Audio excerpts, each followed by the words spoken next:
O Senhor esteja convosco. Ele está no meio de nós.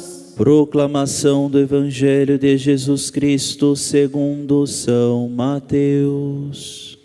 Glória a vós, Senhor.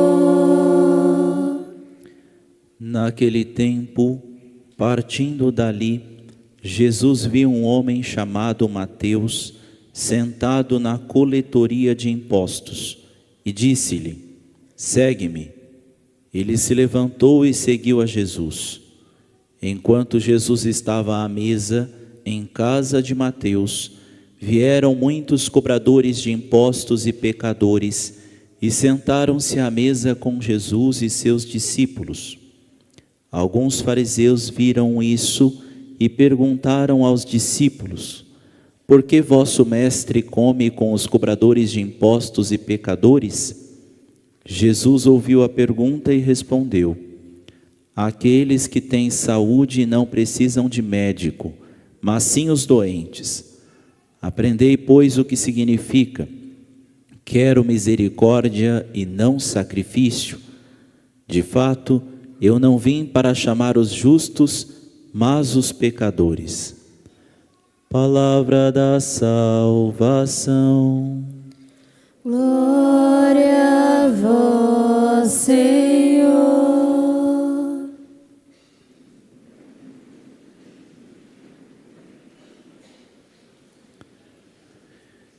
Caríssimos irmãos e irmãs, nós estamos no 10º domingo do tempo comum, quando retornamos, depois de algumas festas pascais, de todo o tempo da Páscoa, mas ainda depois de Pentecostes, celebramos como respingos da celebração da Páscoa, a Santíssima Trindade no último domingo, celebramos Corpus Christi na última quinta-feira, na próxima sexta o Sagrado Coração de Jesus, no próximo sábado o Imaculado Coração de Maria. E estas festas pascais dão um tom de todo o nosso ano litúrgico. Nós só conseguimos celebrar a Santa Missa por ocasião da Páscoa. A Páscoa, o sacrifício redentor de Jesus Cristo, a sua paixão, morte e ressurreição, dá sentido e motivo do nosso domingo. É por isso que nós guardamos o domingo, é por isso que nós estamos aqui hoje, por isso que participamos da celebração da Santa Missa, porque queremos dispor o nosso coração para aprender do próprio Cristo, ter corações semelhantes ao dele. Por isso, devemos nos aproximar do Senhor, como Ele mesmo diz, Vinde a mim, aprendei de mim, que sou manso e humilde de coração. Nós devemos nos aproximar do Senhor, devemos fazer com que as nossas vidas estejam na escola de evangelização, que é o coração do próprio Jesus, para que assim a nossa vida, as nossas ações, o nosso coração seja transformado e possa alcançar outros corações para que também sejam verdadeiramente transformados, verdadeiramente motivados no seguimento do Evangelho. Muitos de nós, às vezes, temos uma leitura errônea deste trecho do Evangelho que diz: quero misericórdia e não sacrifício, que Jesus diz em relação à primeira leitura que ouvimos hoje também, que diz: quero amor e não sacrifícios, conhecimento de Deus mais do que holocaustos. Seguindo esta passagem lá do profeta Oséias, é que Jesus recorda, portanto, este último versículo, que nós ouvimos no trecho do Evangelho do dia de hoje. Acontece que muitas pessoas, especialmente nos nossos tempos, têm levado esta passagem, a ferro e fogo, no sentido de ler somente ela, somente aquilo que lhe interessa. E esta passagem aqui, se a gente ficar só com o que está escrito nesse momento, quero misericórdia e não sacrifício, alguém pode dizer assim: Jesus está dizendo aqui, olha, eu te chamo, eu te amo, mas eu sou tão misericordioso que você não precisa fazer nada. Não precisa fazer sacrifício nenhum, não precisa mudar de vida, não precisa abandonar pecado, não precisa, nada disso. porque eu sou muito misericordioso. Mas a misericórdia de Jesus passa também através do nosso sacrifício. Veja que aqui nesse momento, Jesus diz, segue-me. Mas em outro momento ele diz assim, todo aquele que quer ser meu discípulo, ele me segue, é verdade, mas toma a sua cruz cada dia para me seguir. Este se coloca verdadeiramente de acordo com aquele ensinamento de Jesus. E, gente, tomar a nossa cruz não envolve sacrifício, não envolve este sofrimento que nós precisamos assumir, acolher com bom grado. O que Jesus está dizendo aqui nesse momento é, não vale muito a gente ficar se sacrificando só pelo sacrifício, só pela lei, só de acordo com aquilo que tem que ser feito, só para cumprir preceito. Não, eu preciso primeiramente segui-lo, abandonando o pecado, ou seja, me sacrificando, abandonando aquela situação de erro, e assim verdadeiramente cumprir os ensinamentos de Jesus Cristo. Todo aquele que quer ser meu amigo, escuta a minha palavra e coloca em prática. É Jesus mesmo quem diz isso. Mas para nos ajudar a compreender esta passagem, precisamos observar lá o primeiro versículo do dia de hoje no Evangelho. Diz assim, partindo dali, Jesus viu um homem chamado Mateus, sentado na coletoria de impostos, e disse-lhe, segue-me. Ele se levantou e seguiu a Jesus. Esse é um versículo 9, do qual Mateus escreve toda a sua conversão, todo o seu processo de conversão. Tem santos que demoram, às vezes, um livro inteirinho só para escrever esse momento. Por exemplo, Santo Agostinho, né? Ele gasta o livro, quase que o livro inteiro de confissões. Ele usa esse momento para se humilhar, né? Santo Agostinho usa o livro Confissões para se humilhar, para ver quão misericordioso o Senhor é por ter chamado aquele miserável. Aquele miserável. Mateus, também se enxergando miserável, mas não quis dar créditos a si mesmo, né? Porque veja, os santos sempre são humildes, gente. Não quer ficar mostrando, né, as suas glórias, as suas benevolências e coisas do tipo. Veja, por exemplo, São Filipe Neri, que celebrávamos há poucos dias atrás, né?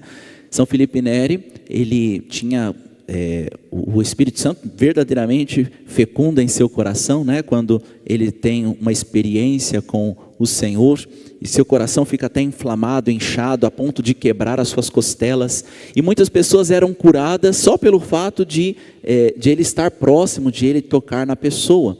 Como ele percebeu que muitas pessoas eram curadas por ele, e as pessoas ficavam muito agradecidas a ele, louvavam a ele, ele com medo daquela situação, de criar uma vaidade, uma prepotência, algo assim, né, uma soberba, ele então começou a levar a relíquia de outros santos, né, de outras pessoas que já eram canonizadas pela igreja, e aí quando uma pessoa era curada, ele e começavam a louvar a ele, ele dizia, não foi eu não, foi o santo, né, a imagenzinha, aí mostrava a imagenzinha, a relíquiazinha, coisa do tipo, né, porque nada a mim, sempre ao Senhor.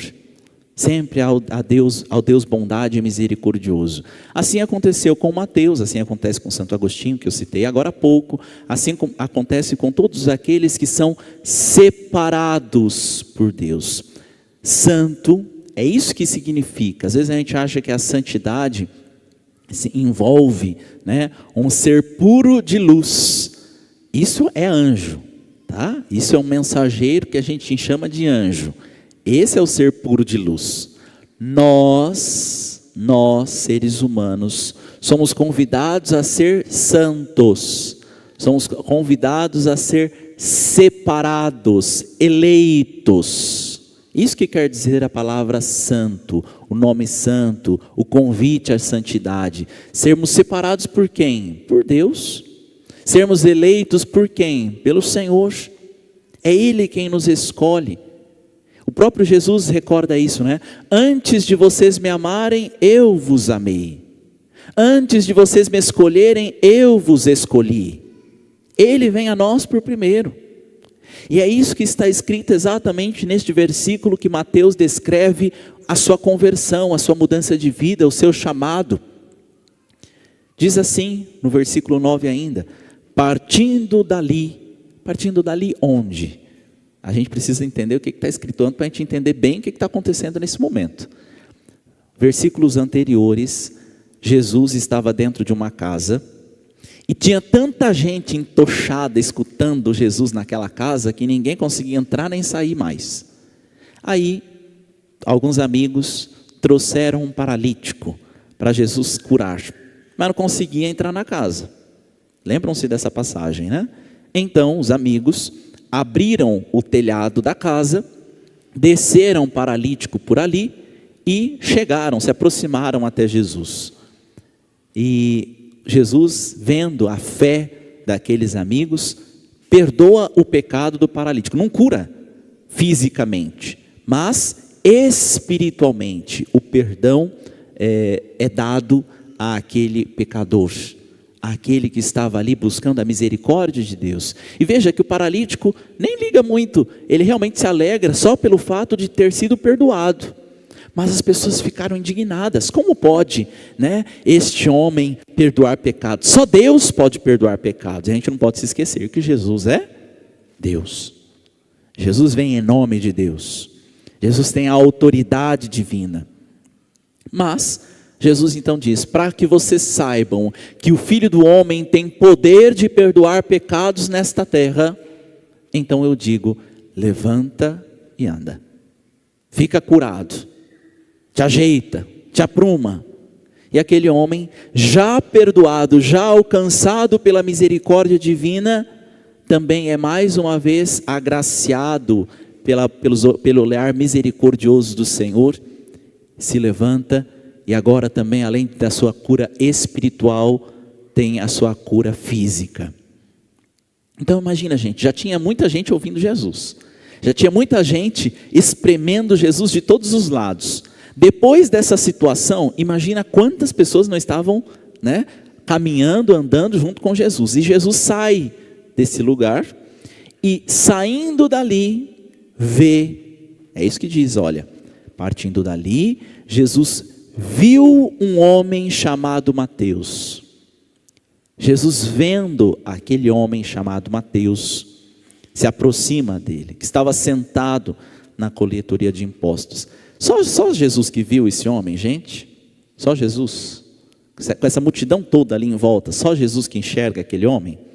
Não, muita gente viu Mateus ali sentado na coletoria de impostos, não é? Assim como muitos de nós às vezes estamos vendo uns aos outros, está vendo a nuca um do outro, né? Conhece a história um do outro, fala assim, aquele lá, padre, eu conheço já de longa data, aquele ali eu só vejo na igreja, aquele ali eu só vejo quando está acontecendo alguma situação difícil lá na casa dele, e aí de vez em quando ele aparece na igreja, e assim por diante. A gente conhece assim as pessoas, né? De vista, ou um pouquinho mais, porque é meu vizinho, porque é algum parente, ou algo do tipo, né? Quando nós enxergamos uns aos outros, nós temos percepções diferentes. No caso de Mateus, todo mundo sabia que ele era um publicano, porque ele estava sentado na coletoria de impostos. O que é publicano? Alguém que tem um pecado público, alguém que tem uma situação pública de pecado. Gente, todo publicano, todo cobrador de impostos, ele tinha fama daquilo que ele realmente era. Geralmente é ladrão, colocava pesados fardos sobre os povos, que eram seu, inclusive. Gente, Mateus nasceu judeu, e ele estava apoiando, ajudando os romanos a cobrar dos judeus, e ainda por cima embolsava um tanto para si. Veja que coisa horrenda, né? E o que significa o nome Mateus? As mães aí, os que foram escolher o nome do seu filho, que botou o nome de Mateus. Mateus quer dizer oferta a Deus, dom de Deus. Coisa bonita, né? Louvado seja Deus por isso. Pois bem, Mateus estava sendo oferta agradável ao Senhor nesse momento?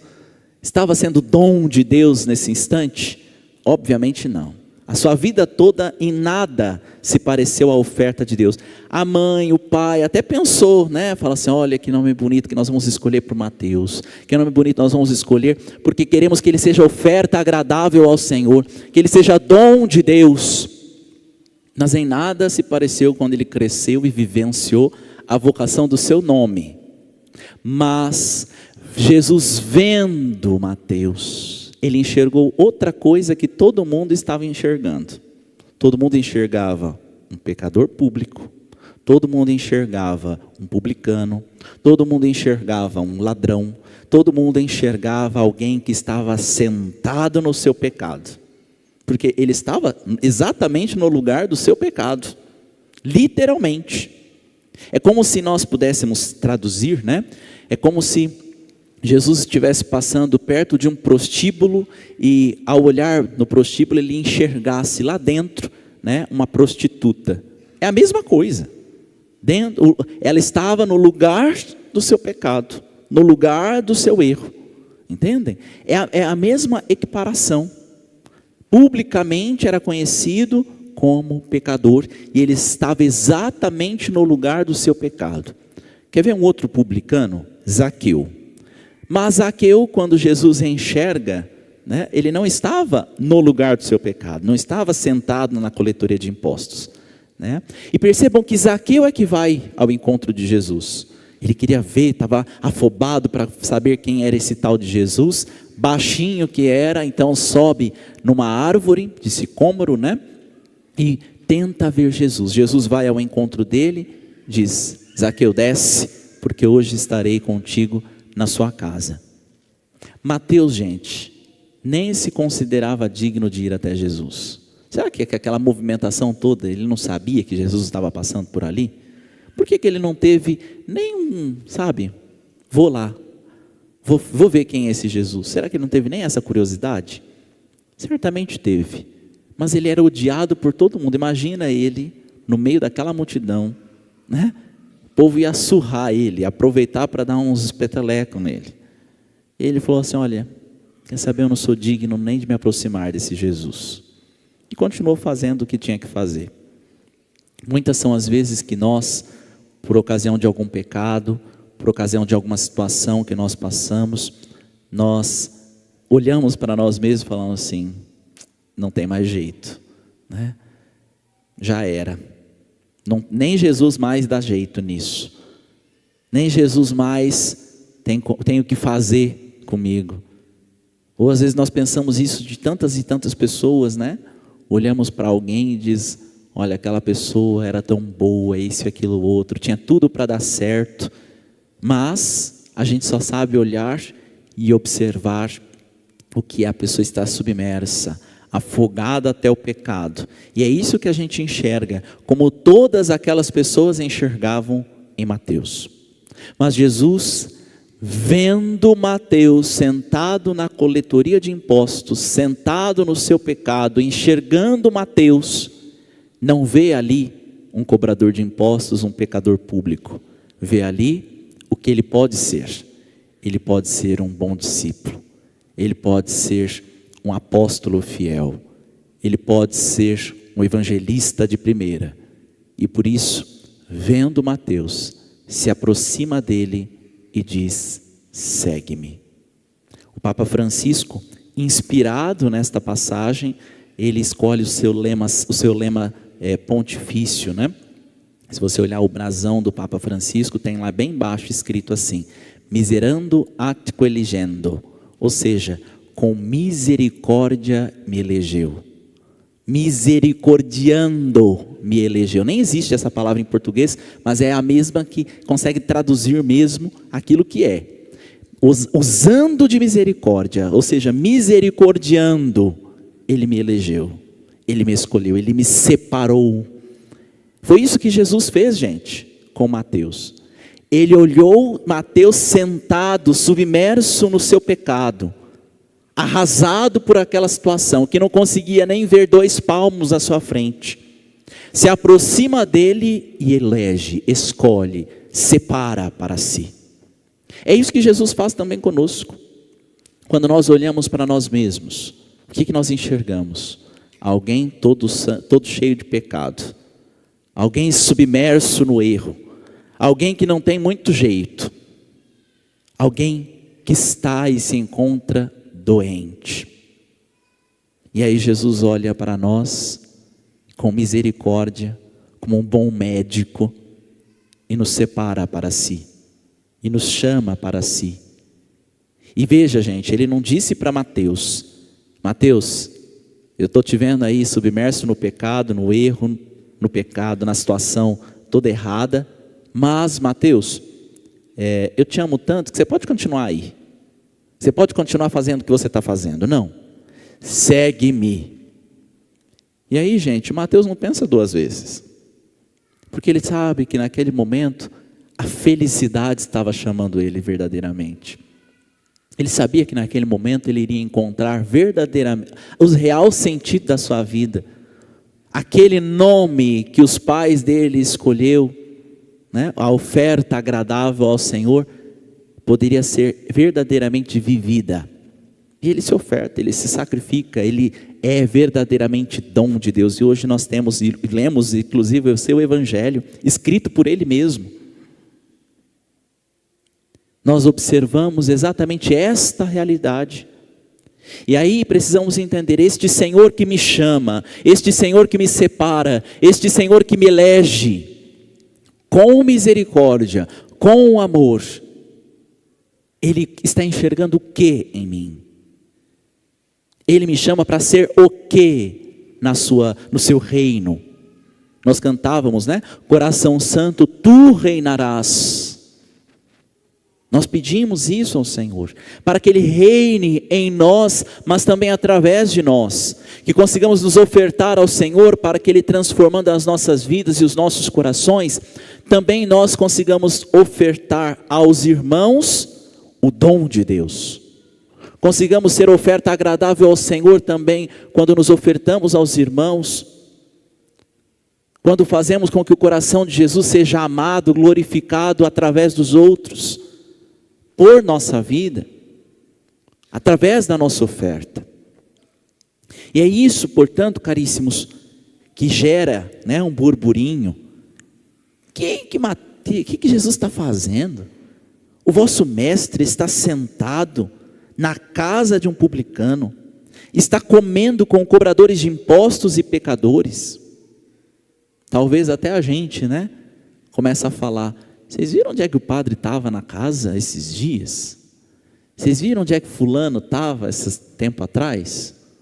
O fulano estava na missa e até comungou aquela pessoa, você não sabe. Minha gente, cuidado. Talvez esse que acolheu verdadeiramente o chamado do Senhor Jesus, está buscando realmente estar junto dele.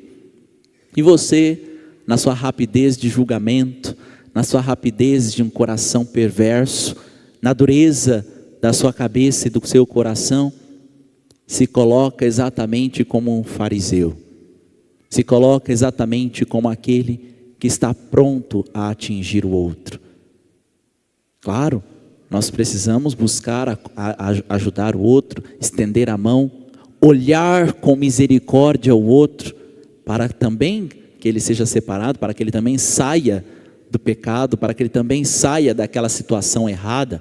É óbvio que sim, é óbvio que nós precisamos dizer o que é correto, dizer o que é certo, mas com misericórdia eleger, com misericórdia ensinar como se sacrificar, com misericórdia fazer e entender que primeiro nós seguimos, e aí nós assumimos a nossa cruz cada dia, seja a cruz de abandonar essa situação de pecado, de abandonar os vícios. A gente sabe que um vício, como o próprio nome já diz, não é do dia para a noite que a gente abandona. E a gente acha que vício é só uma situação de droga, de bebida alcoólica, de uma situação distante. Não, minha gente, tem gente que é viciado em muita coisa. Por exemplo, se a sua TV queimar, como que você fica? Vai entrar quase que em abstinência de um vício. Os nossos adolescentes aí, se ficar sem celular, quase enlouquece, né? Não consegue mais sobreviver sem. Se fica sem bateria, entra em abstinência. Isso se chama vício. Nós precisamos abandonar, portanto, os vícios, assumir o sacrifício, assumir a nossa cruz cada dia. E aqui o pastor só está dando esses 2 exemplos, viu? Mas serve para muita coisa. Muita coisa. Se eu não consigo deixar um dia na semana de comer carne, como o padre já ensinou que na sexta-feira não se come carne, todas as sextas-feiras do ano, exceto aquelas que são solenidade, vou contar um segredo, próxima sexta-feira é solenidade, aí você pode fazer festa, pode comer churrasco, tudo isso, e não precisa nem trocar por outra coisa. Próxima sexta é solenidade do Sagrado Coração de Jesus, fecha parênteses. Exceto solenidades, se a gente não consegue ficar um dia, gente, sem comer carne, você acha que você vai dar conta de abandonar o adultério? Acha que vai dar conta de abandonar a bebedeira? Acha que vai dar conta de abandonar o vício de um joguinho, das redes sociais, de uma situação do celular? Porque se a gente não dá conta de deixar de comer a carne um dia, que você possa substituir por peixe, por ovo, por tanta coisa, percebe? Uma situação tão simples, a gente não consegue dar conta de separar, não consegue dar conta de se sacrificar. Você acha que vai dar conta de uma outra situação como essa? Por isso nós precisamos buscar verdadeiramente o Senhor. E aquilo que nós ouvimos já está encerrando, aquilo que nós ouvimos na segunda leitura do dia de hoje: Abraão, contra toda humana esperança, firmou-se na esperança e na fé. Gente, qual era a esperança que o povo tinha em Mateus? Nada. De que ele ia ser santo? De que Mateus, aquele cara que estava sentado, ladrão, vagabundo, como era ele, seria verdadeiramente apóstolo e evangelista, um grande santo, onde muitas paróquias são construídas sobre seu patrocínio, onde pessoas pedem a sua intercessão? Contra toda humana esperança. Qual é a esperança que às vezes as pessoas têm de nós? Qual é a esperança humana que temos em relação a nós mesmos, que temos em relação aos outros? Humanamente falando, pensando, observando, de que forma nós enxergamos o outro, nós percebemos o outro? Contra toda esperança humana, Abraão firmou-se na esperança e na fé. E assim tornou-se pai de muitos povos, conforme lhe fora dito: assim será a tua posteridade. Não fraquejou na fé, à vista de seu físico desvigorado pela idade, cerca de 100 anos, ou considerando o útero de Sara já incapaz de conceber. Diante da promessa divina, não duvidou por falta de fé, mas revigorou-se na fé e deu glória a Deus, convencido de que Deus tem poder para cumprir o que prometeu. E Jesus disse o que para nós, minha gente? Primeiramente, que estaria conosco até o fim. Então nós temos que ter esta confiança. Mas o Senhor também disse o quê? Que todos aqueles que forem fiéis, que todos aqueles que escutarem a sua palavra, que todos aqueles que tomarem a sua cruz cada dia e segui-lo, Ele iria preparar uma morada no céu. Iria receber a alegria plena e verdadeira, iria ter a felicidade completa, seria bem-aventurado. E por conta disso, devemos revigorar na fé. Por conta disso, não podemos permitir que a esperança do mundo, que diz que só há desgraça, que diz que só há sofrimento, que diz que só há angústia, que diz que a felicidade só está aqui, que insiste em dizer, só se vive uma vez e acha que pode fazer o que quiser neste mundo, se esquece exatamente das palavras do Senhor, da promessa divina. E aí nós entendemos bem, né, de que a promessa do Senhor não é que nós vivemos só uma vez, nós vivemos eternamente. Somos criados para o céu, somos estrangeiros neste mundo, e por isso devemos estar todo tempo buscando, né, a intimidade com o Senhor, buscando a nossa naturalidade com as coisas do alto. Que São Mateus, que hoje nós meditamos a sua vida, nos ensine, nos ajude a perceber que somos doentes. E às vezes a gente acha que Jesus aqui está passando a mão na cabeça do Mateus, né? Olha lá, os fariseus estavam olhando Jesus e falaram assim, olha lá, Jesus passando a mão na cabeça, está falando assim, tudo bem o pecado, não tem nada a ver isso aí. Gente, Jesus chama Mateus de doente na cara dele, né? Olha só, alguns fariseus viram isso e perguntaram aos discípulos, por que vosso mestre come com os cobradores de impostos e pecadores? Jesus ouviu a pergunta e disse, aqueles que têm saúde não precisam de médico, mas sim os doentes. De fato, eu não vim chamar os justos, mas os pecadores. Está chamando Mateus, você é doente, você é pecador, eu estou vindo para você como seu médico. Na cara dele. É isso que Jesus também nos fala, quando fala para cada um de nós, precisa mudar de vida, precisa abandonar essa situação, precisa arrancar de vocês essa situação de vício. E entenda, enquanto o Padre está dizendo, também está se ouvindo, né? Padre Murilo, você precisa abandonar essa situação de erro. Padre Murilo, você precisa abandonar, sair de toda essa situação de pecado, buscar mais uma vez a confissão, buscar mais uma vez a intimidade com seu Senhor e, tomando a sua cruz, segui-lo. Que São Mateus, intercedendo por nós, nos ajude a compreender que somos necessitados do Senhor, que somos doentes e que só o Senhor é o médico e o divino remédio. Que nesta intercessão consigamos uma conversão sincera, o mais breve possível, e uma permanência no seguimento do Evangelho. Assim seja. Amém. Professemos nossa fé. Creio em Deus Pai Todo-Poderoso,